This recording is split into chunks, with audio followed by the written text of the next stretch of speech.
Saudi Arabia's government carried out the beheadings of 37 people today, the kingdom's largest mass execution since 2016. Saudi officials said the accused had been found guilty of attacking security installations, killing security officers, and cooperating with what it called enemy organizations.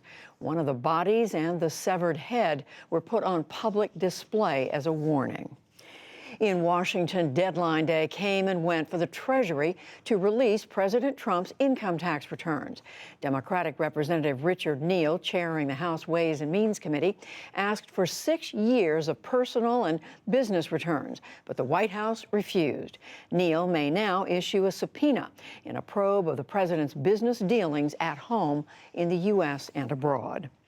The president's son-in-law, Jared Kushner, says the Mueller investigation has done more harm than all of Russia's interference in the 2016 election. The White House senior advisor spoke today at a New York City event and played down the Russian meddling. And quite frankly, the whole thing's just a big distraction for the country. And you look at what Russia did, buying some Facebook ads to try to sow dissent and do it, and it's a terrible thing. But I think the investigations and all of the speculation that's happened for the last 2 years has had a much harsher impact on our democracy than a couple of Facebook ads. The Mueller report found that Russia engaged in a sweeping campaign of interference in an effort to aid the Trump campaign. The man who granted Jared Kushner his security clearance ignored a subpoena today from the House of Representatives Oversight Committee.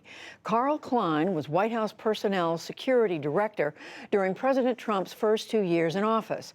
At issue is whether he improperly gave clearances to Kushner and to others.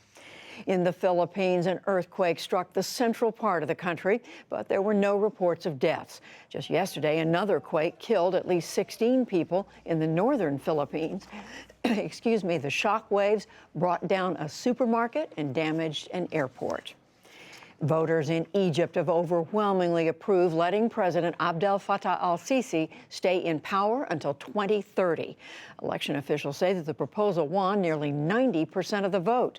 El-Sisi is a former general who overthrew an Islamist president in 2013 and has cracked down since on dissent. Back in this country, in a first, federal prosecutors filed criminal charges against a drug company executive in the opioid epidemic. Lawrence Dowd once ran Rochester Drug Company Operative, a distribution company. Prosecutors in New York say that he ignored warnings about opioid addictions in order to keep sales surging. This prosecution is the first of its kind. It is the first time executives of a pharmaceutical distributor and the distributor itself have been charged with drug trafficking. Our office will do everything in its power to bring to justice anyone responsible for unlawfully fueling this opioid epidemic, and that includes executives who illegally distribute drugs from their boardrooms. Dowd is 75. He could get 10 years in prison if he is convicted. In the presidential campaign, it was widely reported today that former Vice President Joe Biden will announce his bid for the 2020 Democratic nomination this Thursday. Most polling suggests that Biden will start out as front-runner in the crowded Democratic primary. And on Wall Street, solid earnings reports pushed stocks to new records. The Dow Jones Industrial Average gained 145 points to close at 26,656.